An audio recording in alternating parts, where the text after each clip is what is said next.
wabarakatuh. Alhamdulillahirabbil alamin. Wabihi nasta'in ala umuri dunya waddin.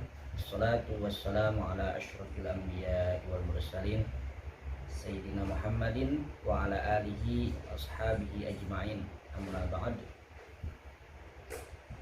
Bersyukur kepada Allah atas limpahan nikmat dan rahmat serta karunia yang telah Allah berikan kepada kita semua. Pada hari ini kita akan melanjutkan kajian yang berkaitan dengan studi Quran atau ulumul Quran. Insyaallah pada video kali ini saya akan menyampaikan sedikit materi ya, hal-hal yang berkaitan dengan atau yang menjadi bagian dari ulumul Quran, yaitu tentang seputar qiraat Al-Quran. Pada video kali ini kita akan mengetahui terkait definisi, terus juga sejarah qiraat Al-Quran, keragaman macam-macam, serta dan hikmah serta manfaat dari perbedaan qiraat yang ada sampai sekarang ini. Qiraat Al-Quran secara bahasa atau secara etimologi itu dirujuk atau diambil pada kata qiraat ya.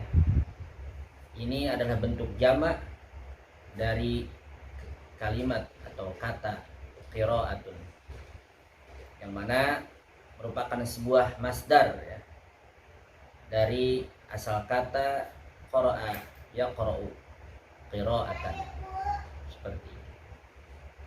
Adapun secara istilah atau terminologi ya, menurut beberapa pandangan ulama ya, salah satunya antara lain menurut Manna Al-Qattan ya, qiraat adalah salah satu madhab atau cara pengucapan Al-Quran yang dipilih oleh para imam qurra atau para pembaca atau para qari sebagai suatu madhab yang berbeda dengan madhab yang lainnya. Yang berikutnya pendapat Az-Zarqani bahwa qiraat ialah suatu cara membaca Al-Quran yang dipilih oleh seorang imam ahli qiraah yang berbeda dengan cara orang lain dalam mengucapkan Al-Quran atau dalam membacakan Al-Quranul Karim, sekalipun riwayat atau sanadnya dan jalannya sama. Sedangkan menurut Al-Jazari bahwa qiraat adalah ilmu atau hal-hal yang mempelajari cara pengucapan kalimat-kalimat Al-Quran atau cara membaca Al-Quran dan perbedaan-perbedaannya, yang tentu hal tersebut disandarkan pada para perawi-perawi. Nah, itu terkait seputar definisi qiraat Al-Quran.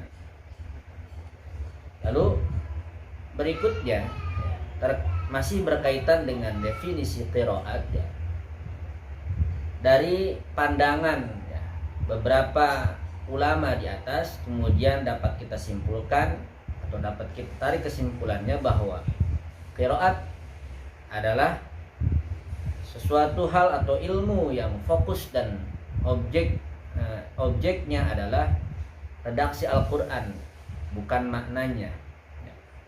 Tentu berkaitan dengan bagaimana cara membaca redaksi Al-Quran. Hal ini membedakan antara tafsir, mana kita tahu bahwa tafsir lebih dititik beratkan kepada bagaimana kita memahami makna dari redaksi tersebut. Ilmu qiraat adalah ilmu riwayah atau ilmu yang berlandaskan penukilan para ahli qiraat yang tersambung sanadnya atau silsilahnya kepada Nabi kita Nabi Muhammad sallallahu alaihi wasallam. dalam ilmu qiraat ini tidak ada unsur ijtihad para ulama, baik itu para sahabat, para tabi'ut tabi'in dan ulama-ulama setelahnya. Dan qiraat ini murni merupakan tauqifi dari Nabi Muhammad sallallahu alaihi wasallam itu sendiri. Lantas apa yang kemudian melatar belakangi sehingga ini betul-betul murni tauqifi dari Rasulullah sallallahu alaihi wasallam? Kita juga harus melihat dari sisi sejarah dan latar belakang yang berkaitan dengan qiraat Al-Quran. Ada sebuah riwayat dalam hadis Rasulullah Shallallahu Alaihi Wasallam dari Ibnu Makhramah bahwa Umar bin Khattab radhiyallahu an berkata, aku mendengar Hisham bin Hakim bin Hizam membaca surah Al-Furqan. Ia membaca huruf-huruf yang tidak pernah dibaca oleh Nabi Sallallahu Alaihi Wasallam. Aku berkata kepadanya, siapakah yang membacakan surat ini kepadamu? Kemudian Hisham bin Hakim menjawab, Rasulullah Sallallahu Alaihi Wasallam. Aku berkata, kamu dusta. Rasulullah Shallallahu Alaihi Wasallam tidak pernah membacakan kepadamu seperti itu. Lalu aku pegang tangannya dan aku bawa dia kepada Rasulullah Shallallahu Alaihi Wasallam. Wahai Rasulullah, sesungguhnya engkau membacakan surah Al-Furqan kepadaku, sedangkan aku tadi mendengar orang ini membaca huruf-huruf yang tidak pernah engkau bacakan kepadaku. Rasulullah Shallallahu Alaihi Wasallam lalu bersabda, bacalah wahai Hisham. Ia pun kemudian membacanya seperti bacaan yang didengar oleh Umar. Maka Rasulullah Shallallahu Alaihi Wasallam bersabda, begitulah Al-Quran diturunkan. Lalu beliau Shallallahu Alaihi Wasallam bersabda, sesungguhnya Al-Quran diturunkan dengan 7 huruf atau dalam hal ini adalah dialek. Ini didapati dalam Sunan An-Nasa'i pada kitab Iftitah, yaitu pembukaan. Jadi hadis ini bisa menjadi latar belakang kenapa kemudian ada perbedaan qiraat. Dan tentu setiap perbedaan qiraat tersebut tersambung sanadnya pada Rasulullah SAW melalui berbagai verifikasi oleh para perawi-perawinya dan betul-betul dipertanggungjawabkan oleh para perawinya dan tentunya disandarkan kepada Nabi Muhammad Sallallahu Alaihi Wasallam. Jadi hadis ini menjadi latar belakang adanya perbedaan qiraat dalam membaca Al-Quran. Innal Qur'ana unzila ala sab'ati ahrufin. Lalu berkaitan dengan sejarah qiraat juga dan latar belakang qiraat, kita tahu bahwa turunnya Al-Quran itu bermula atau diawali pada periodisasi Makkah. Nah, inilah merupakan titik awal qiraat bersamaan dengan turunnya wahyu Al-Quran melalui wasilah malaikat Jibril kepada Nabi Muhammad Sallallahu Alaihi Wasallam. Selama kurang lebih 13 tahun di Makkah, maka selanjutnya yang latar belakangi qiraat Al-Quran yaitu periode Madinah. Hal ini kemudian setelah hijrahnya Nabi Muhammad SAW, tentu banyak orang-orang dari berbagai suku kabilah yang kemudian memeluk Islam, dan tentu mereka berbeda, saling berbeda ungkapan atau dialek dalam mengucapkan bahasa Arab dan dialeknya, kira-kira seperti itu. Nah, hal ini menjadi latar belakang kemudian mengapa dialek atau qiraat dalam membaca Al-Quran berbeda.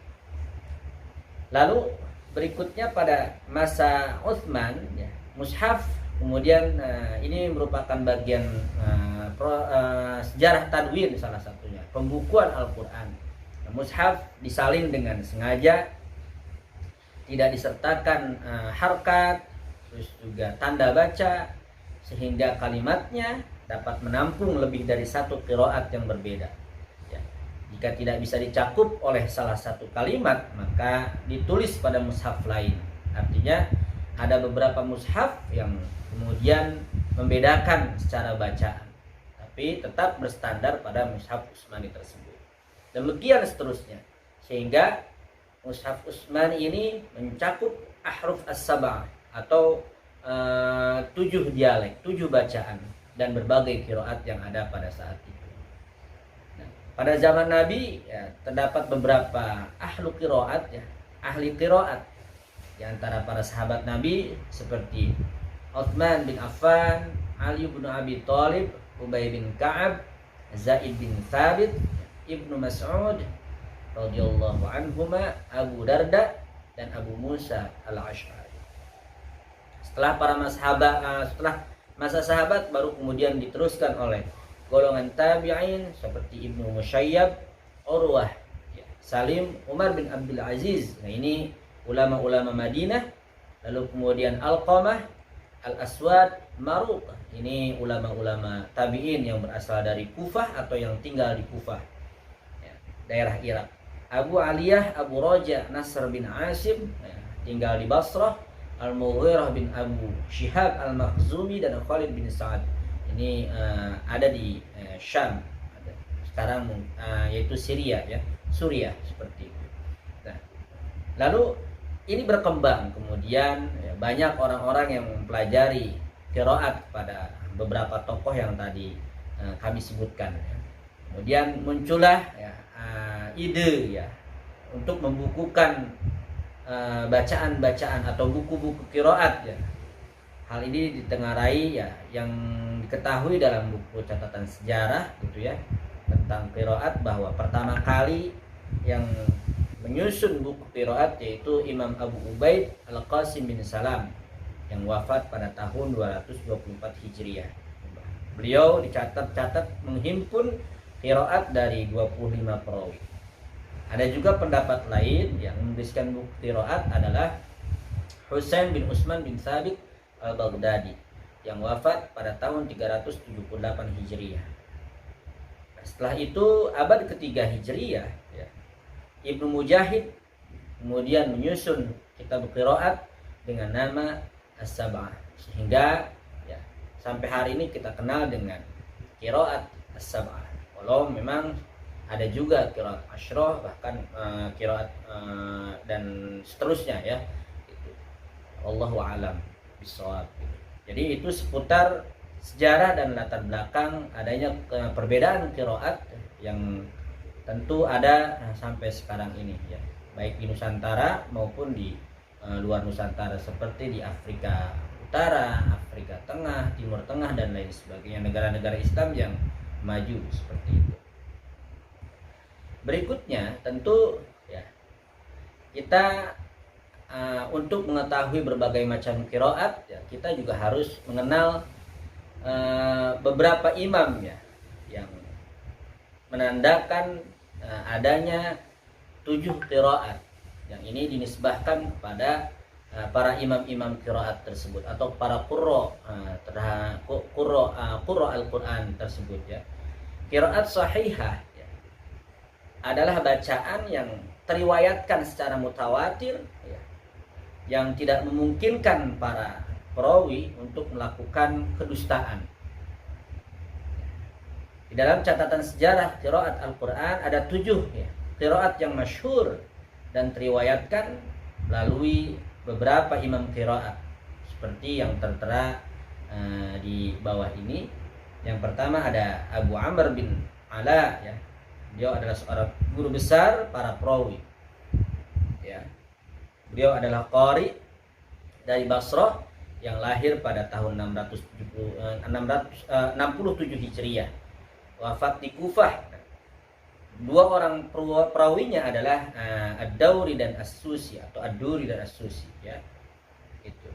Berikutnya ada Imam Ibnu Katsir ya, Abdullah bin Katsir Al-Makki ya, beliau termasuk seorang tabi'in, lahir pada tahun 45 Hijriah dan wafat di Mekah pada tahun 120 Hijriah. Ada dua perawi yang meriwayatkan qiraat Ibnu Katsir, yaitu Al-Bazzi dan Qunbul. Seperti itu. Berikutnya imam yang lain adalah Nafi Al-Madani. Nama lengkapnya adalah Abu Ruwaim Nafi bin Abdurrahman bin Abu Nuaim Al-Laisi. Ini berasal dari Isafan, Asfahani itu kalau tidak salah, Iran ya. Dan diwafatkan oleh Allah di Madinah pada tahun 169 Hijriah. Dan dua orang perawinya adalah Qalun dan Warshi ya, seperti itu.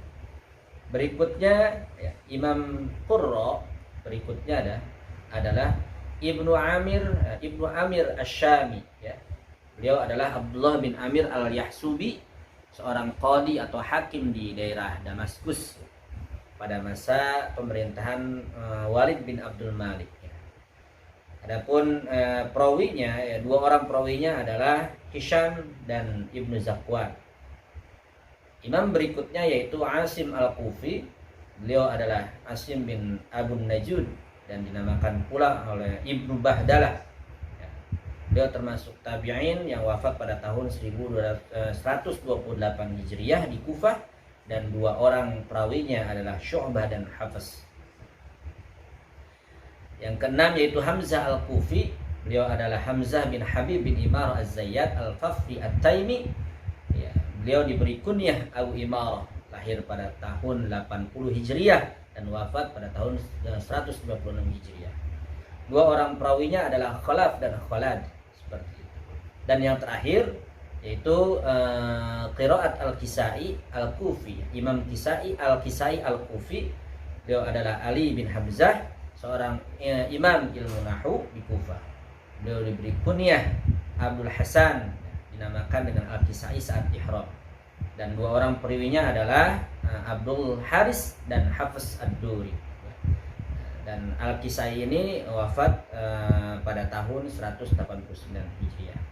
Nah, itulah 7 imam qiraat as-sab'ah, sehingga menjadi bagian dari rujukan atau macam-macam qiraat yang ada sampai sekarang ini terkait qiraat as-sab'ah tadi.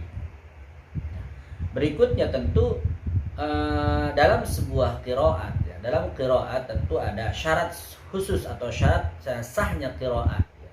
Dan ini harus diketahui oleh kita sebagai pengetahuan bahwa kaidah tentang bacaan yang diterima, yang merupakan syarat diterimanya sebuah qiraat itu dilihat dari beberapa hal ya. Yang pertama, bahwa qiraat harus sesuai dengan bahasa Arab dan kaidahnya. Tentu karena Al-Quran diturunkan dengan berbahasa Arab ya, sebagaimana yang sudah Allah terangkan di dalam beberapa ayat di dalam Al-Quran, di beberapa surat dalam Al-Quran, bahwa Al-Quran diturunkan dengan menggunakan bahasa Arab. Yang berikutnya adalah tentu qiraat itu sesuai dengan tulisan pada salah satu mushaf Utsmani. Sebagaimana tadi dijelaskan di sejarah dan latar belakang bahwa qiraat itu harus sesuai dengan tulisan pada salah satu mushaf Utsman. Yang terakhir, qiraat harus sahih ya, isnadnya atau silsilahnya, sanadnya, sebab qiraat merupakan sunnah yang harus diikuti, yang didasarkan pada keselamatan penukilan dan kesahihan riwayat qiraat tersebut. Seperti itu. Berikutnya hadirin ya, ada beberapa faktor munculnya qiraat. Ini merupakan pengingat bahwa kenapa kemudian qiraat itu muncul. Ada beberapa faktor yang harus diketahui juga, yaitu bahwa banyak riwayat yang beredar di masyarakat sehingga menjadi rancu bagi orang awam. Nah, ini salah satu faktor yang kemudian muncul qiraat. Lalu berikutnya adanya mushaf Utsmani yang tidak berbaris ya, menjadi pintu masuk bagi kalangan ahlu bid'ah untuk membaca menurut keinginan mereka tanpa melihat sanadnya yang sahih. Yang terakhir adalah menurunnya minat dan semangat untuk mempelajari qiraat dengan banyaknya qiraat sehingga diperlukan penyederhanaan ya, penyederhanaan dalam periwayatan.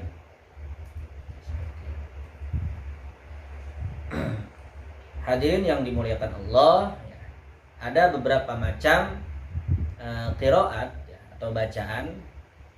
Imam As-Suyuti dalam kitabnya Al-Itqan fi Ulumil Quran ya, menyebutkan bahwa secara kualitas qiraat terbagi menjadi 6 ya. Yang pertama adalah mutawatir, masyhur, ahad, syadz, mudraj, dan maudhu. Mutawatir adalah sesuatu yang penukilannya oleh banyak orang tidak memungkinkan adanya kebohongan dari awal sampai akhir sanadnya. Itu mutawatir ya, seperti itu. Berikutnya ada masyhur. Qiraat masyhur adalah sesuatu yang sahih sanadnya namun tidak sampai kepada tingkatan mutawatir.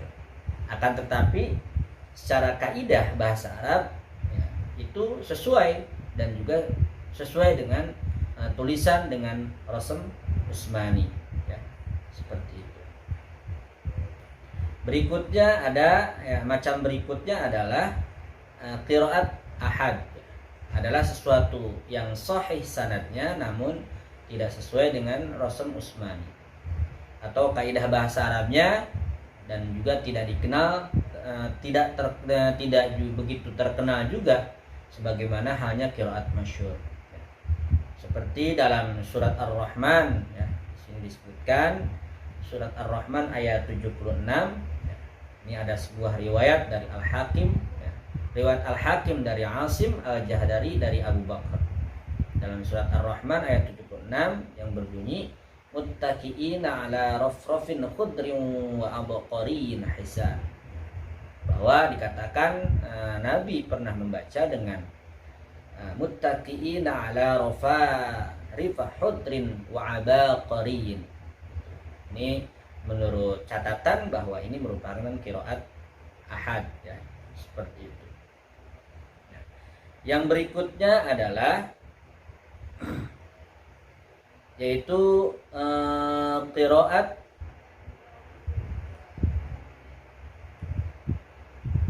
syadz ya, qiraat syadz. Salah satu qiraat yang sesuatu qiraat syadz adalah sesuatu yang tidak sahih sanadnya. Seperti bacaan malaka yaumaddin dalam surah Al-Fatihah ya, dengan bentuk fi'il madi atau kata kerja lampau pada kalimat atau lafaz malaka. Sementara dalam mushaf Utsmani itu maliki gitu, atau maliki yaumiddin ya. Yaitu malaka dan menasabkan kalimat yaumi menjadi yauma. Itu menurut catatan masuk ke dalam kategori qiraat syadz. Lalu berikutnya ada macam qiraat berikutnya adalah qiraat mudraj ya. Adalah sesuatu yang ditambahkan dalam qiraat dengan bentuk penafsiran dalam ayat-ayat Al-Qur'an. Salah satu contoh ya, seperti bacaan Sa'ad bin Abi Waqqas yang membaca firman Allah surat Al-Baqarah ayat 198. Beliau menambahkan kalimat atau lafaz ya, setelah lafaz mir rabbikum pada surat Al-Baqarah ayat 198. Laisa 'alaikum junahun an tabtaghu fadlan mir rabbikum fa idza afadtum min arafatin fadhkurullah. Ya. Jadi Sa'ad bin Abi Waqqas menambahkan kalimat atau penafsiran ya, dalam bentuk tafsir yaitu fi mawasimil hajj. Jadi seperti ini. Laisa 'alaikum junahun an tabtaghu fadlan mir rabbikum fi mawasimil hajj. Itu qiraat mudraj. Nah, yang terakhir adalah qiraat maudhu ya, yaitu bacaan yang tidak ada aslinya ya, atau kaidahnya, seperti qiraat al-Khuzai yang dinisbahkan kepada Imam Abu Hanifah dalam firman Allah surat Fatir ayat 28. Wa minan nasi wad dawabi wal an'ami mukhtalifun alwanu kadzalik innama yakhshallaha min ibadihi ulama innallaha azizun ghafur.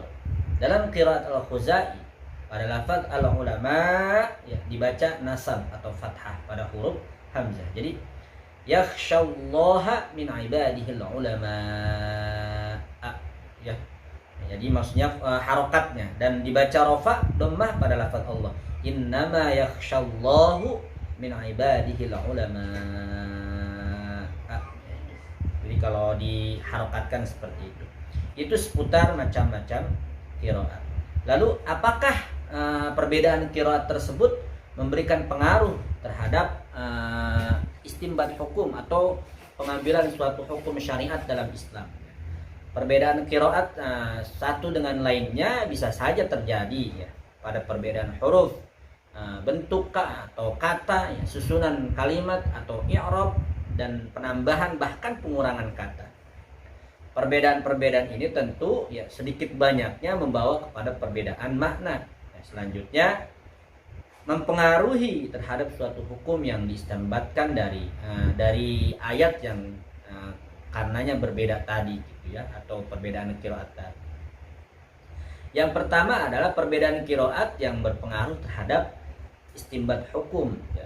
Selebihnya nanti sedikit saya singkat yang saya jelaskan ini nanti bisa hadirin baca di beberapa buku atau di modul yang sudah disediakan ya, pada mata kuliah studi Quran ini. Qiraat yang pertama adalah perbedaan qiraat yang berpengaruh terhadap istinbat hukum ya.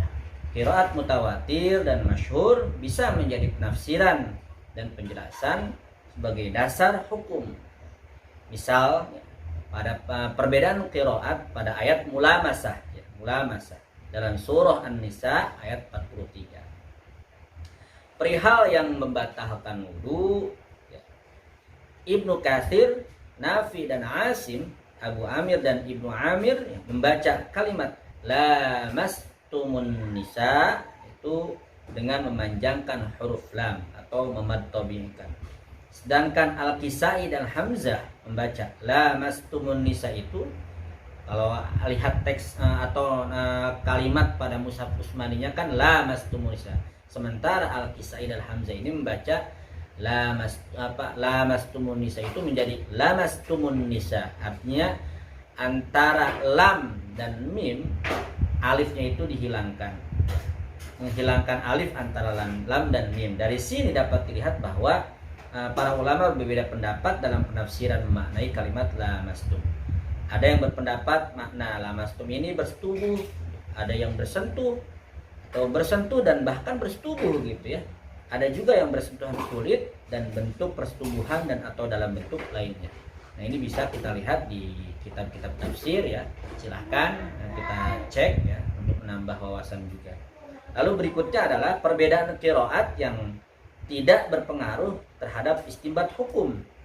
Ini sekalipun berbeda bacaannya, tapi tidak berpengaruh terhadap kesimpulan atau pengambilan sebuah hukum ya, keputusan seperti itu. Seperti dalam surah Al-Ahzab ayat 49 pada kalimat min qabli an tamassuhunna ya. Ibnu Katsir, Abu Amir, Ibnu Asim dan Nafi membaca seperti redaksi yang ada pada mushaf Utsmani an tamassuhunna ya. Sedangkan Hamzah dan Al-Kisai membaca an tamassuhunna. Nah, seperti itu. Perbedaan bacaan tersebut justru tidak menimbulkan maksud atau ketentuan hukum yang ada di dalam ayat tersebut. Itu seputar perbedaan qiraat yang berpengaruh terhadap istinbat hukum ya.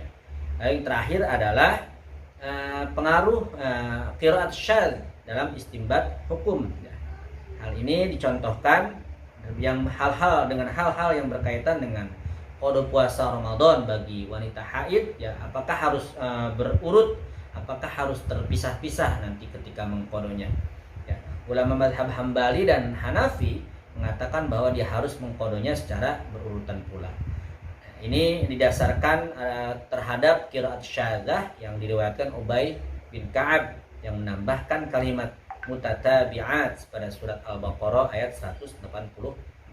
Fa'iddatum min ayyamin ukhari mutatabi'at, seperti itu.